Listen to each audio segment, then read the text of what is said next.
One of the founders of the huge Rock Springs Land and Cattle Company out here, the million-acre ranch that had 10,000 head of cattle, was a man named Earl Greening. So as part of our expansive oral history program, we have established contact with a number of the descendants of that family. And more than once, they have assembled here for a family gathering. They live all over the country now. And we will go with them out into the hinterlands of the East Mojave Desert and show them the places and importance in that historic ranch.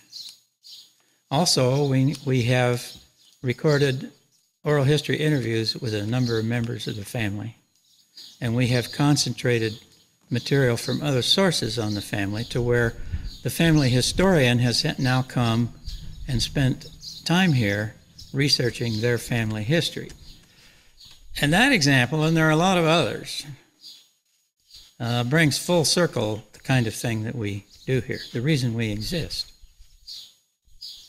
I'll give you another example. There's a graduate student came here. Oh, it's quite a few years ago now.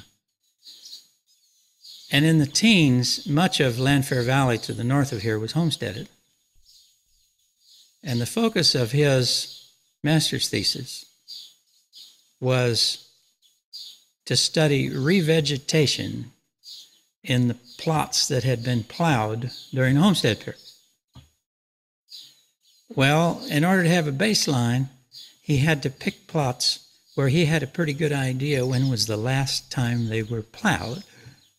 Well, there probably wasn't anywhere in the world he could go to find out when particular homesteaders left, meaning it wasn't plowed after that. And we were able to work with him to identify, I think, upwards to 10 that formed the basis of his study, plots where we could pin down quite accurately the last time that field could have been plowed. Then he went up and studied what had come back in terms of vegetation, and that formed the basis of his master's thesis. The question is frequently raised, how do you do all this? Where'd you find all these volunteers? Whenever anybody asks me that, I always say, one at a time.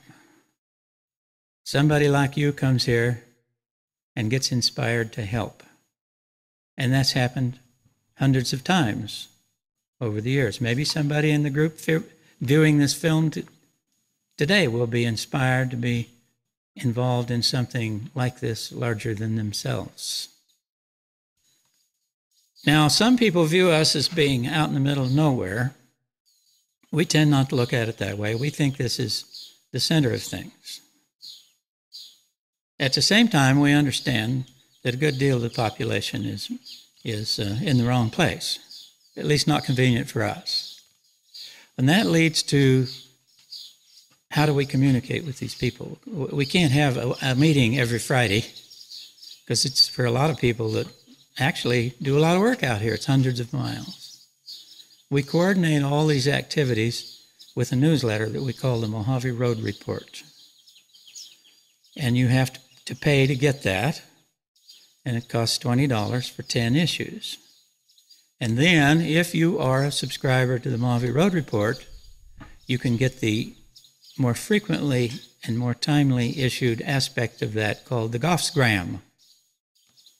And that's a freebie. All you got to do is be a subscriber to the Mojave Road Report and give us your email address.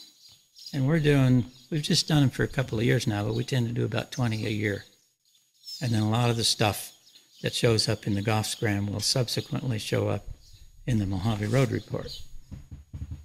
So you're going to be turned loose here to look around the museum and to walk around the property. Now, to facilitate your visit, we have created a little booklet called A Guide to the Goffs Cultural Center, and you'll be able to pick one of those up in the classroom out here.